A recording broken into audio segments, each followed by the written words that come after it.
If you know the enemy and know yourself, you need not fear the results of 100 battles. If you know yourself, but not the enemy, for every victory gained you will also suffer a defeat. If you know neither the enemy nor yourself, you will succumb in every battle. Sun Tzu, The Art of War. Let us start off by knowing ourself. What is it that we who speak out against chemtrails really want? What we want is for them to stop. Correct? Correct. Now we must know our enemy, and by this I mean we must know our enemy's counter-argument. And the counter-argument for chemtrails is always that they are not chemtrails, that they are contrails. And by contrails, of course, they mean condensation trails. Their argument is that these trails are simply condensation being created from the jet's engine in the colder atmosphere, and then that condensation freezing, creating this trail. And this argument of theirs always wins because of the rule of Occam's razor. And that rule of Occam's razor dictates that the simplest solution is always the one that is accepted.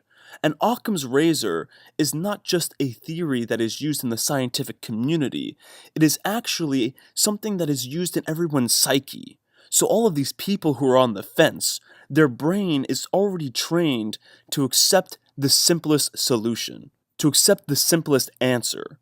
The chemtrail answer is way too complex. It involves this very complex and intricate conspiracy, so they reject it. So what are we to do?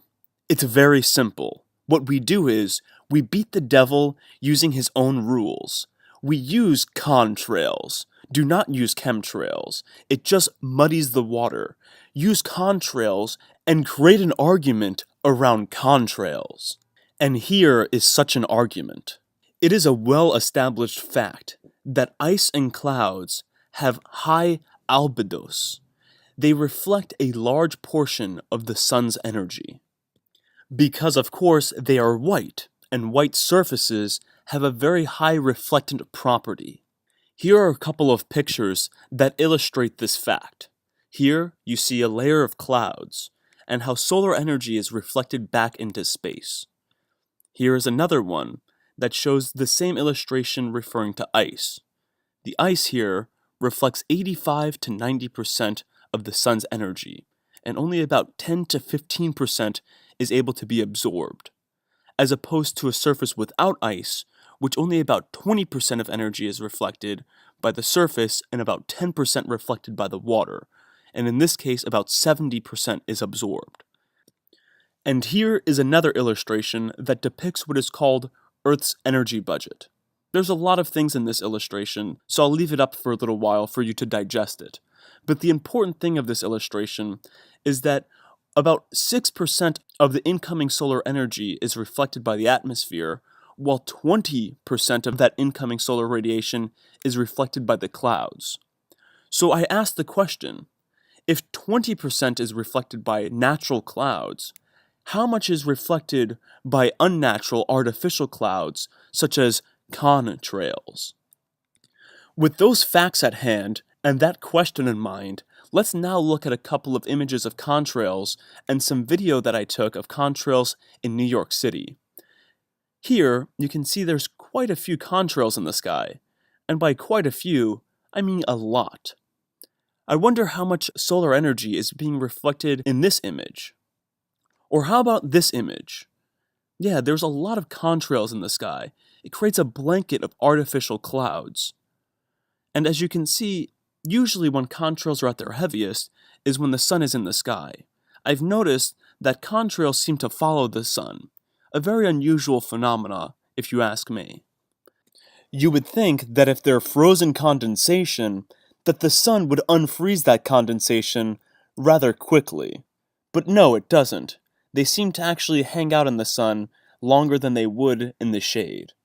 But that would be an argument for chemtrails, not contrails, and we're trying to create an argument for contrails. And here's a video that I took of contrails on my way to the train station. And as you can see in this video, which I have held because it's only about a 4-second video, There aren't any other clouds in the sky. This day would have been a nice blue sky day, and I hypothesize that this day would have been a warmer day had it not been for the contrails in the sky on this day. I'm going to let the other contrail videos that I have play out while I state my concluding argument, and only comment on them one more time during my conclusion. And my conclusion is that we should argue that contrails are a type of environmental pollutant. A pollutant that most definitely affects the weather. A pollutant that outweighs the benefit and convenience of air travel. A pollutant that every measure should be taken against, including totally restricting air travel, although it doesn't have to come to that, because, as I'm sure you've noticed, not every plane releases contrails. In this video, with all of these contrails in the sky, I managed to capture video of a plane that wasn't releasing contrails. So, there may be a way to have air travel without contrails. Maybe the planes will just have to fly a couple thousand feet lower. And of course, the airlines don't want to do that because it will cost them more money to fly their planes. The reason why they like to fly their planes so high is because the planes meets less air resistance at those heights, and thus it saves them fuel. But in this world, in this reality, the needs of the many outweigh the benefits and the convenience of the few. And I'm not talking about some mob mentality here. I am not talking about sacrificing the few for the many. I am talking about the differences between needs and benefits, between needs and convenience. Just because you want something doesn't mean you need that something.